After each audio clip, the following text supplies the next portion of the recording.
We should be live or close to going live.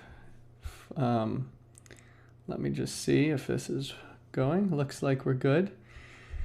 So, hello then, and welcome to, I guess this is the fourth of these Friday Full of Eyes live chats that I've been doing. So it seems like a few people continually enjoy them, and so I'm going to keep doing them.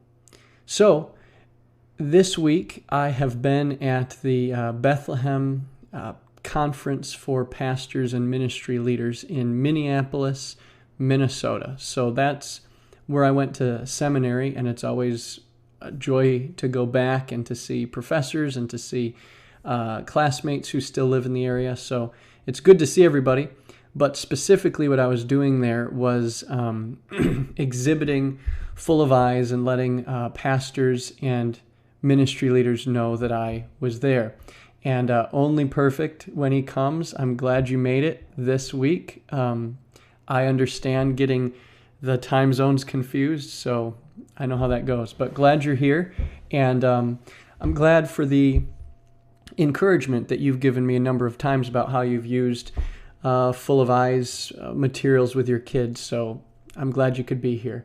And Ashley, glad you're here also. I remember you're the one who asked about or mentioned about beauty and truth being the same. And I think that's true. It's a wonderful truth. So good to see both of you here. And let's see, who is this? Wow, your name is in a language I don't know, but hello. I'm glad to see you as well.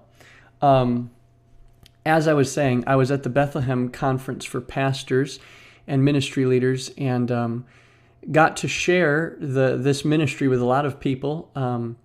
There were, I don't know how many pastors and stuff there, maybe 2,000 or I don't know. I'm not great with numbers like that, but there were quite a few. They filled up the convention center auditorium area. And basically I was just exhibiting the art, letting people know that there were over 800 free visual resources that they could use on fullofeyes.com. And it was fun because a good portion of people never heard of Full of Eyes and were grateful for the chance to use this material in their ministries. And then you always get a few people who have heard of it. And so that was fun to talk with them and hear about how they've been using these resources. And I got to sell a few of the Full of Eyes devotional books, so that was neat. And yeah, overall it was a good trip. I got let's see here. I got some jeepers. I got some names for signing up for the newsletter and things like that I put in this jar. So that's cool too. You never know who will be interested in the ministry and be able to use it and where that'll go. So anyway, Kent. Hello, Kent. You're here. Kent Houston from Texas. That's great. And Resilient Heart. Hello from New Jersey. Wonderful name, Resilient Heart. So that was what I was doing in Minnesota. And let me think if there's anything else I wanted to share with you. Oh, just that if you are supporting Full of Eyes financially, monthly, I want to say thank you, whether you're watching now or whether you're watching later. Thank you for allowing me to do that. I couldn't have gone to that conference, and I couldn't have shared these resources with pastors for free unless you were supporting this ministry, whether it's $1 or $5 or whatever. You're enabling me to do that. So thank you for those of you who support the work that I do. Hello, Fran Marie from Chicago. So what else I wanted to do today, besides answering or talking about whatever questions you might have, is to go over two of the pictures that I posted. Well, one picture that I posted this week and one picture that I'll be posting next week. And then before we're done, I want to mention what the next animation is going to be and point you to the song I'll be using for that. Clinton from Africa. Wow, I didn't know you were in Africa, Clinton. I feel like I met you. I met you at the conference before, I'm pretty sure. So wow, that's awesome that you're in Africa now. Um, Very cool. So here is the picture I wanted to comment on. So you may have seen this week, and it's based on Isaiah. Let me turn there quickly. It's based on Isaiah 16, verses 10 and 11. So let's see if I can bring this a little closer here. Yeah. So Isaiah 16, 10 and 11 says this. It's the Lord speaking, and he says, I have put an end to the shouting. Well, let's go up a little bit further. He says, he's talking about the punishment, the judgment that he's brought against Moab. And he says, joy and gladness are taken away from the fruitful field. In the vineyards no songs are sung, no cheers are raised. No treader treads out wine in the presses. And then he says this, I have put an end to the shouting. So God says, I've done this. I have put an end to the shouting. Therefore, my inner parts moan like a lyre, like a harp for Moab, and my inmost self for Kir Hareseth. So the point that really stood out to me as I was reading that is the Lord saying, I've done this. In my own sovereignty, according to my own will, I have brought this judgment. And yet, in bringing this judgment, my inner self is mourning like a lyre or like a musical instrument, like a harp, over the judgment that I've brought against Moab. And at the very least, that way of speaking shows us that what we might call the emotional life of God. Of course, God doesn't have emotions the way we do, but analogously, the emotional life of God is more complex than we might initially assume. He is able to do something in the freedom of his will. Because remember, what's the passage? Psalm 135, 6, where it says, all that the Lord pleases, he does, in heaven or on earth. God does what he will. He does exactly what he pleases to do. He's free in all that he does. And yet here we see, in that freedom, in that absolute sovereignty, according to his own will, he does something that causes him to mourn, that causes mourning, like a lyre or like a harp or like a lamenting instrument in his inmost being. And so that caught my attention. Why is it that the sovereign God, who is free to do as he will, mourns or has lamenting in his inmost being? And I think an answer for that, and that's where this picture comes from, an answer for that comes when we consider that God in his sovereign freedom has chosen to set his love on the objects of his wrath. He's made the objects of his wrath into the objects of his love. And in doing that, there's an infinite chasm, you might say, between an object of wrath and an object of love. And when God freely sets his love on the objects of his wrath, that infinite chasm between the two is born in himself, born in his own experience of saying, I will love the objects of my wrath. And the distance between an object of God's love and an object of God's wrath, the distance between that is born in the experience of God, and that becomes this mourning, this lamenting, this we could say anguish in his heart that he says is like the mourning of a lyre. Now, in this image, I've put Christ crucified on the lyre, which is actually a medieval image of having the cross be like a harp, and the Christ stretched out on the wood of the cross being like the strings stretched out on the wooden frame of the harp. So that's not a new idea to me, but the idea here is, the imagery here is trying to communicate that when God chooses to set his love on the objects of his wrath, and therefore bears that infinite chasm between the two within himself, and that causes him mourning, that's climactically displayed to us, that's supremely and definitively displayed to us at the cross.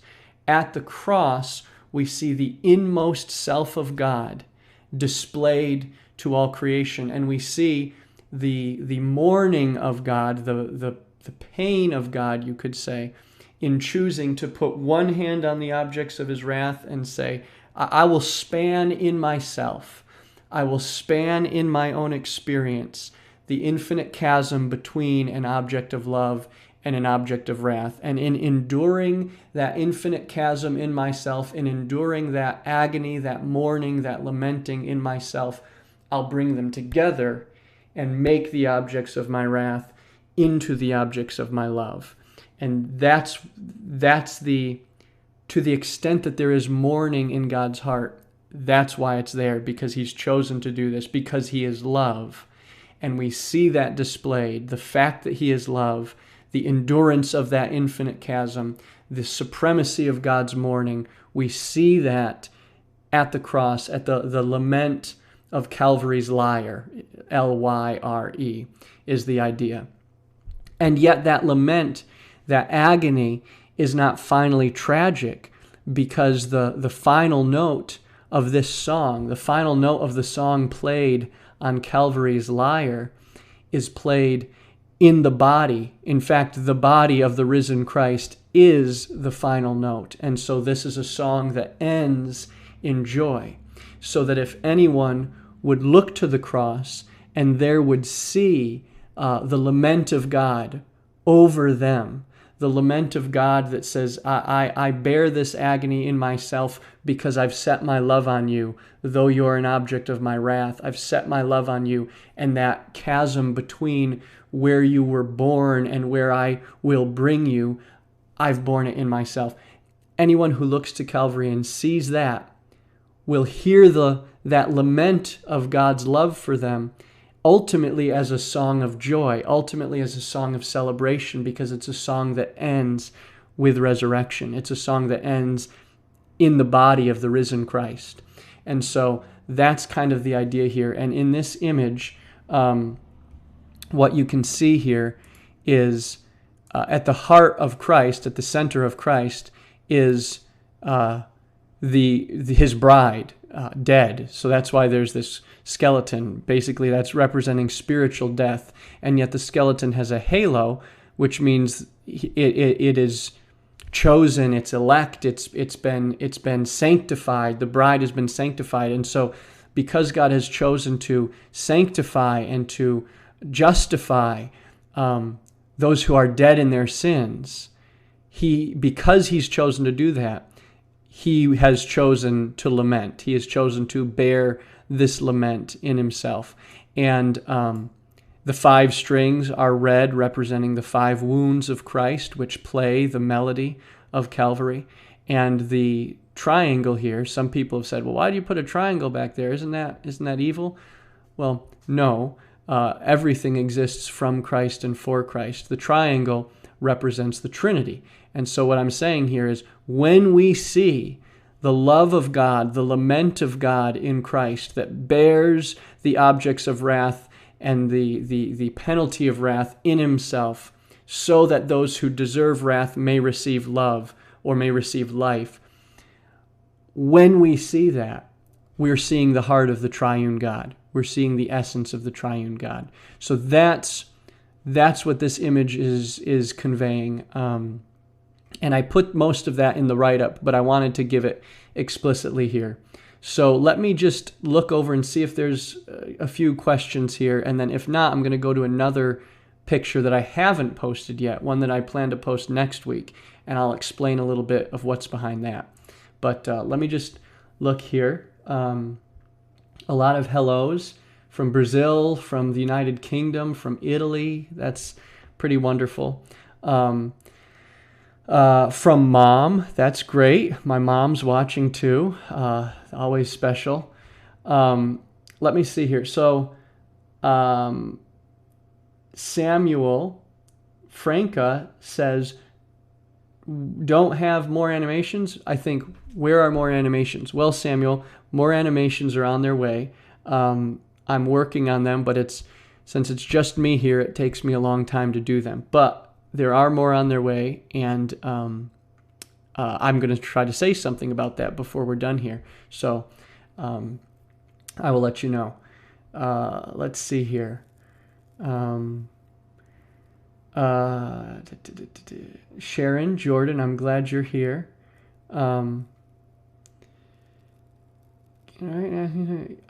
Yes, somebody says, "Can I?" Your name is in Russian or something like that, so I can't read it. But you say, "Can I write and ask you some questions about theology?"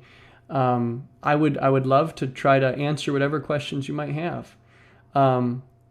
Okay, Ashley Presley says, "What are the 5 wounds of Christ?" So, traditionally, Christ has 5 wounds, one in each hand, one in each foot, one in his side. Of course, there's others. His back is torn by the 9 tails, by the scourging. He has wounds in his brow from the thorns, and many other ones. But the traditional wounds of Christ would be the 5. So the hands, the feet, and the side. So if you ever see 5 imagery in my pictures, 5 stars or 5 circles or whatever, I'm referring to the wounds of Christ. And in referring to the wounds of Christ, I'm symbolizing the death of Christ. So 5 in my symbolic grammar represents the death of Christ. So that's just something to keep in mind. All right, let's see here. So Cole Calloway, you said, what do the strings represent? And I think I mentioned that, but the strings are, first of all, it's the strings of the lyre. Let me bring that back up. The strings of the harp or the lyre, but there's 5, and they're red because that's representing the 5 wounds of Christ, and so the death of Christ. And so this is basically saying that the song of God's lament of love is played on the strings of the crucified Christ. The death of Christ, the crucified Christ, he is the strings on which the song of God's lament of love is played. And we could take a step further and say this is an Aeolian harp, which is a harp that's played by the wind.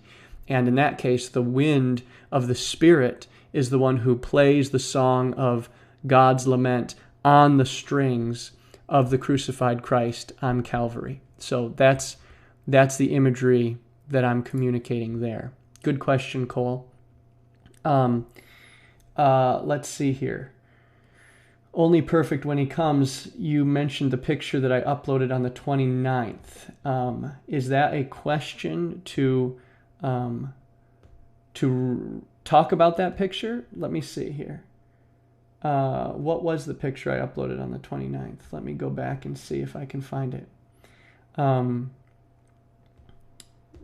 Here we go. Okay, that's the 30th. Okay, the 29th. Yes, so the picture from the 29th, I can't, it'll take me too long to bring it up on my computer, but I'll just do one of these numbers here. So this is the picture that you're talking about. And what you can see here are the kings underneath who have died. They're each holding a scepter. And that's kind of showing that there were other kings before Christ, and yet they did not continue in their kingship because they died. So there were other kings in the line of Judah before Christ, but they died and their kingship did not continue. Christ is the king who continues forever because he returns from the dead. He's resurrected.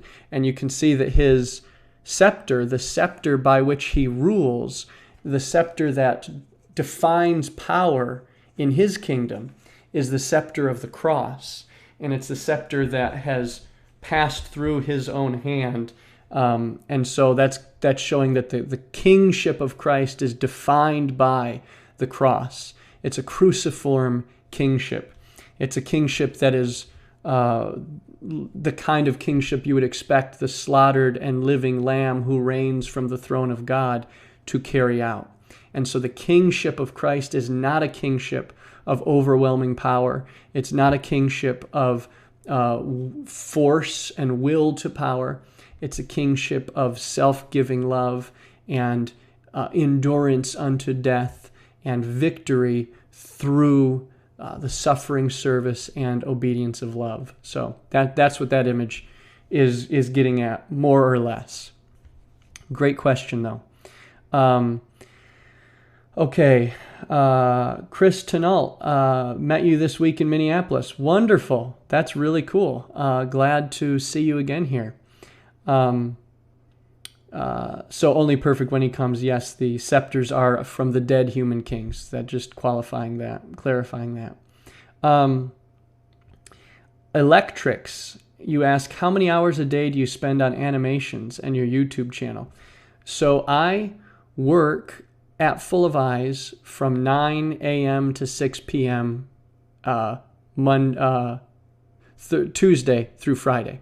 So 9 p.m. to 6 p.m. Tuesday through Friday. And then I prepare sermons the evenings of Thursday, Friday, and all day Saturday. And then I preach on Sunday. And then Monday is my reading and research day. So that's how my week looks. And of the 8 hours a day I give to Full of Eyes, I think that's 8 or 7, something like that, because I do take a little lunch break. Of the time I give to Full of Eyes, it depends on how much goes into animations. So a lot of that time goes into verse pictures. If I need to write a discussion guide, if I need to be updating the website, if I'm working on a new book, all those things I try to divide that between time. But when I'm working on an animation, I can spend 4 to 5 hours a day specifically on the animation, and then the other 4 or 3 hours goes into verse pictures, updating the website, writing for content and stuff like that. But yeah, an animation takes all of 200 to 300 hours to put together. So that's why they take so long. David Zhao, hello. Okay, let's see here. Samuel says, is Edwards your prime source of inspiration when it comes to beauty? What other figures of church history do you draw inspiration from for your art? Okay, that's a good question. Edwards is a big inspiration when it comes to beauty, as my slowly progressing series on Edwards and beauty bears witness. So Edwards, definitely. Others who have helped me think about beauty are David Bentley Hart.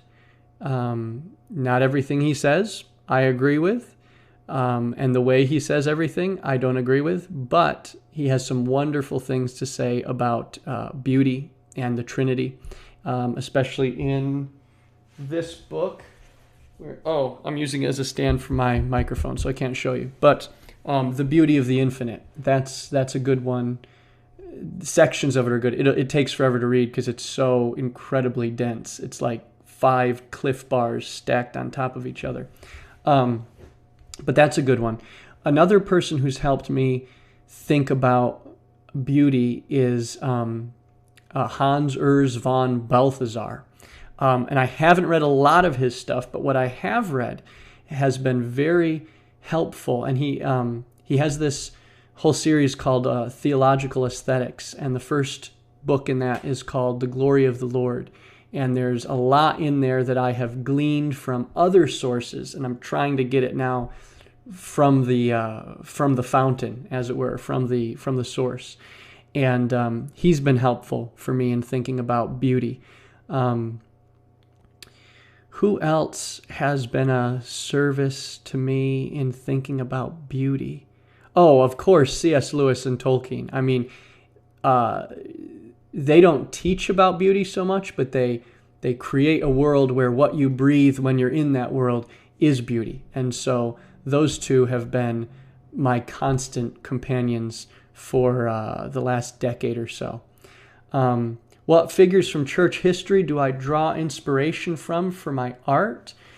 I wish I could say more about that, and hopefully I'll be embarking on a research project soon that will give me a better answer for you. But right now, there's not a whole lot of figures from church history that I draw on for my art. At least not intentionally. Probably by osmosis, but there's none that I'm saying, hey, now I'm going to, work with Gregory of Nazianzus or Athanasius or Augustine. I don't, that's not how I approach it. Not to say that it wouldn't be good for me to do that. So, let me see this other question here. Can you image the lamb with 7 eyes and 7 horns? For me, it's a really powerful image from Revelation. Well, let me show you this.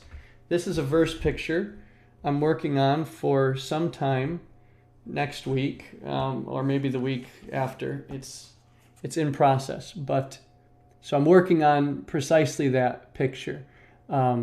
So you will see it eventually. And I've done it a few times before, but this one's I'm putting a little bit more thought into it. So just hold on a few days, and I'll post that picture with some thoughts. Okay, let's see here. How long do you sit on a text before you come up with the imagery, asks Chris. That's a good question. It depends. Sometimes the imagery will just jump right out, and it'll be fully formed right there as I'm reading a passage. Sometimes I'll have to sit and think for a while and pray about it and try to piece it together. That picture I just showed you with the lamb has taken a while for me to kind of piece together what I want. So it can be instantaneous, or it can take, a few minutes or longer. But what I'll do, I wish I had something to show you here. Isn't that funny? Just today I went through and cleaned out my documents here so that I actually now cannot show you what I want to do. Well, this will work. So what I do is, if it's a longer text, I'll go through and do notes on it like this on my iPad, and bring out the emphasis, because what I want to do with exegetical artwork is do the process of exegesis in the art, which means you have to first have studied and know what the author's saying, and there has to be reason for the imagery. I don't ever want to just say, well, this is how this passage makes me feel, so I'm going to do this. I want my imagery to be rooted in the rationale of the text, rooted in the typology of the Bible. And so there will be times I'll do the entire process that I would do for sermon preparation in leading up to a picture. So it can be quick or fast. What takes a long time are the animations. So right now, which I'll explain in a minute here, I am musing over the next animation, and that can take a very long time to try to pair things together, because you don't have a specific text. You have many different texts and concepts that you're bringing together and trying to communicate visually. Selena, you met me a few years ago. Oh yeah, at the Masters University. Wonderful. That was a wonderful time. That little talk in Professor LaGeorge's class was awesome. I really enjoyed it, and it remains with me. So glad that it was encouraging for you too. Okay, let's see here. Sharon Jordan, how can I listen to this again? Well, when I'm done talking, Facebook will put it up so that it'll just be on my page and you can watch it again. And YouTube will do the same thing. So, all right, let me quickly go and show you one of the pictures for next week. So here's this picture here. I haven't posted this one yet. So you guys are getting a bit of a preview. This one comes from 2 Chronicles, specifically 2 Chronicles 5, verses, let's see here, 13 and 14. So here's what it says. this is when Solomon is bringing the ark into the temple and kind of initiating the temple, not coronating the temple, but inaugurating the temple. And it says this: when the song was raised with trumpets and cymbals and other musical instruments in praise to the Lord, and this is what they sang: for he is good, for his steadfast love endures forever. And when they sang this, the house of the Lord was filled with a cloud, so that the priest could not stand to minister because of the cloud. For the glory of the Lord filled the house of God. So what we have there is the temple of God, and the people are singing, he is good, for his steadfast love endures forever. And as they sing this, the glory of the Lord comes down on the temple, fills the temple, so that people can't even be within the temple. Now, why were they singing, he is good, his steadfast love? Well, put it this way. What's the connection between he is good, his steadfast love endures forever, and the glory of the Lord filling the temple, dwelling in the midst of his people? And I think as you look at the whole story of the Bible, the connection is Yahweh shows himself to be good, the manifestation of his goodness, and the manifestation of his steadfast love, which is his covenant faithfulness. The supreme manifestation of that is him being with his people. He as their God, they as his people. For God to dwell in the midst of his people is for him to embody his goodness and his steadfast love. The essence, you could say, of the goodness of God and the steadfast love of God is that he is the God who will dwell with his people and who will bring his people to a place where they can dwell with him. So it's fitting that the indwelling of the temple, Yahweh coming down to dwell in the midst of his people, should be accompanied by a song about his goodness and specifically his steadfast love. Now, with that in mind, it makes us think, or it should make us think, about John's gospel, where Jesus is represented as the true temple. John 2:21, where he says, destroy this temple and I will raise it up in 3 days. He's saying, I'm the temple. And then when Jesus is on the cross as the temple and the water comes from his side, streams out from his side, John is visually alluding to Ezekiel 47:1 and following, where the eschatological temple is envisioned, and from its threshold, water pours out and turns the wilderness into a new Eden.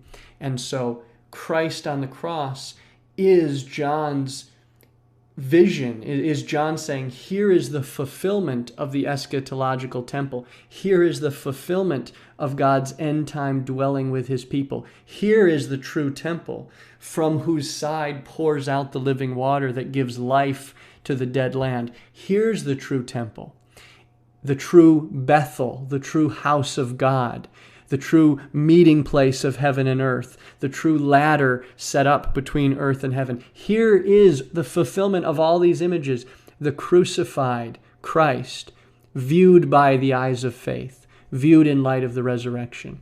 Now, this image here specifically draws out that idea that when God comes to dwell with his people, he brings his glory down into their midst in the temple, and in so doing he displays his steadfast love. And John 1:14 says, the Word became flesh and dwelt among us, or tabernacled with us, pitched his tent in our midst.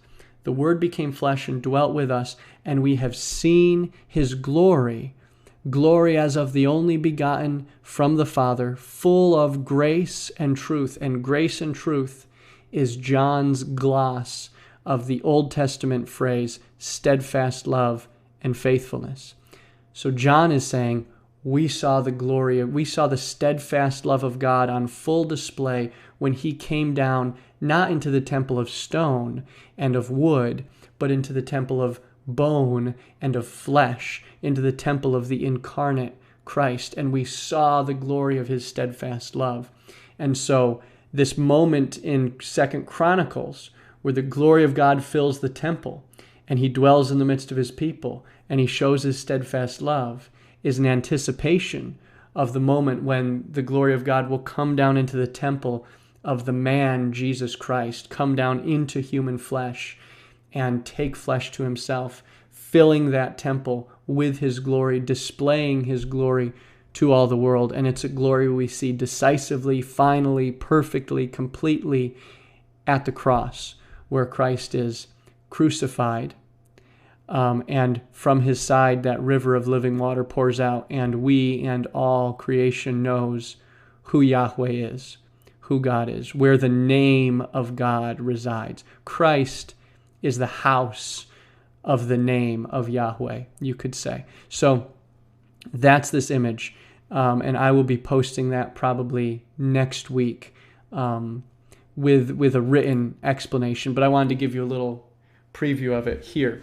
So, and then the last thing I wanted to share, and if there's anything confusing about what I said or about other images, feel free to ask. But the last thing I wanted to share is the upcoming animation. So let me just do this real quick here. This way I can show you what I'll be using.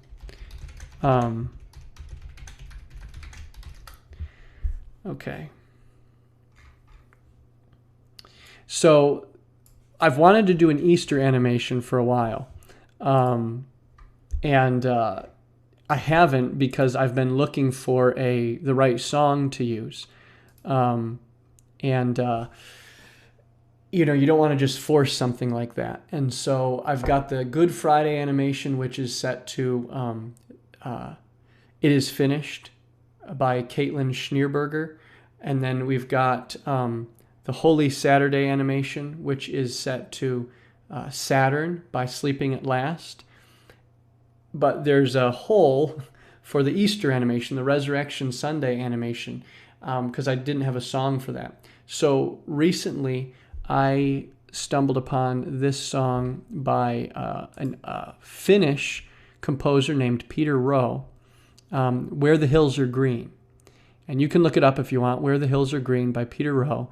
It's a wonderful song, and I talked with Peter, and he said that I can purchase a license for that to use it for the animation. And so my plan now, as of 2 days ago, is to use that song for the Easter animation. And so I'm right now in the process of putting together the storyboard for the Easter animation. And some pieces are coming really easily. Some pieces are difficult. You can pray about that if you think of it. But as of right now, I'm working on that animation. Now, that means it won't be done in time for Easter, unfortunately, because it's going to take me at least 3 months from today to do that. So the earliest it could possibly be done would be the beginning of May. So it's going to miss Easter this year. Hopefully I'll have like a preview for Easter, but that's the next one I'm working on, is the resurrection animation. So we had a crucifixion one, a burial one. Now we'll have a resurrection one. And then after that, there's an animation on fear I want to make, and I've written the lyrics for it. I have the melody. I'm going to use the melody for I Heard the Voice of Jesus Say, which is called King's Fold. It's a traditional melody. But I need to find someone who will sing and play that song. So if any of you, I have someone I'm asking, and I haven't heard back from them yet, and I'm hoping to hear back from them.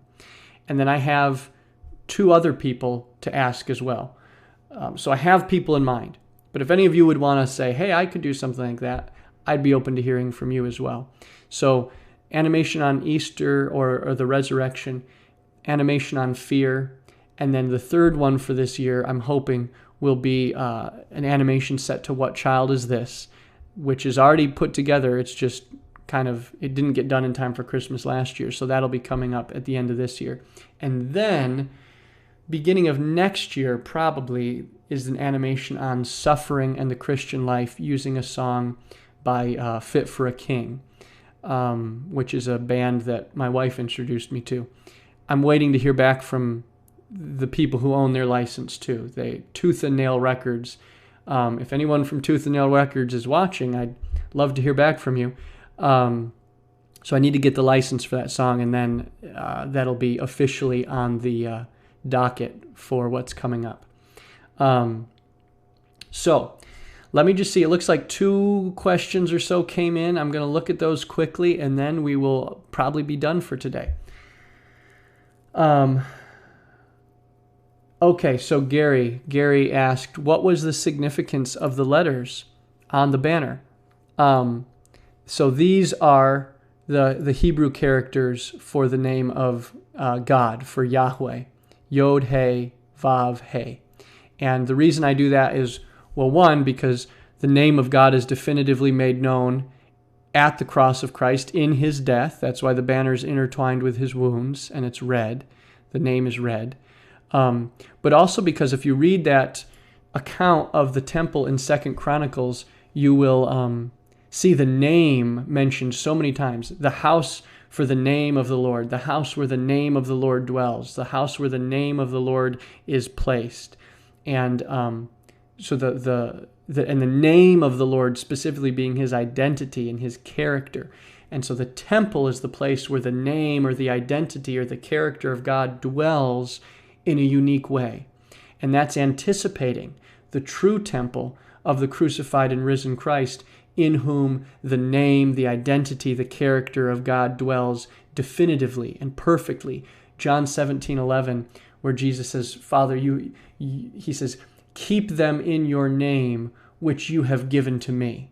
The Father has given his name to the Son. You see that again in Philippians 2, 6 through 11, specifically verses 9 through 11, where it says, because Christ submitted unto death on the cross, therefore God has exalted him above every name and given him the name that is above every other name. And that name that is above every other name that Christ bears is Yahweh, is the identity of the one true God. So that's what that is about there, Gary. Thank you for asking.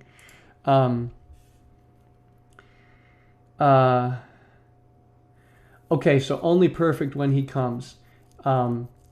You said, can you touch on the comment you made last time about Catholics? You said that there is no difference between Catholics and Christians. Would you explain that more? Well, I could get into a lot here. I can't remember exactly what I said, but I'm guessing what I meant is sometimes people will refer to Catholics as if they're a separate religion from Christians, or what they would mean is Protestants. And I don't think that that's the case. I think that there are Catholics who are believers. There are Catholic Christians, Roman Catholics, who trust in Christ as Lord and God and Savior and life, who hold to Christ in faith, who love God in Christ, and who are trusting in Christ, trusting completely in Christ. I think if you talk to a sincere practicing Catholic, you will find that to be the case. Now, there are in the Council of Trent and other places some things in Catholicism that would cast anathema on Protestants, but I think I would draw my conclusions about a Catholic's relationship to Jesus Christ, and therefore status as someone who is regenerate or not.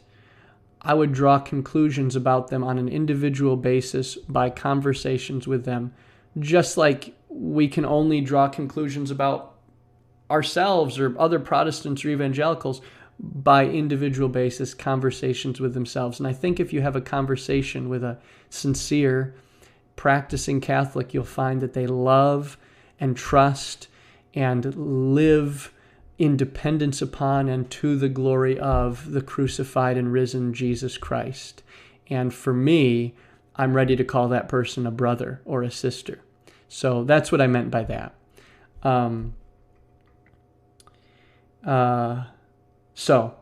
Okay, wonderful. Some great questions, and I appreciate you all stopping by.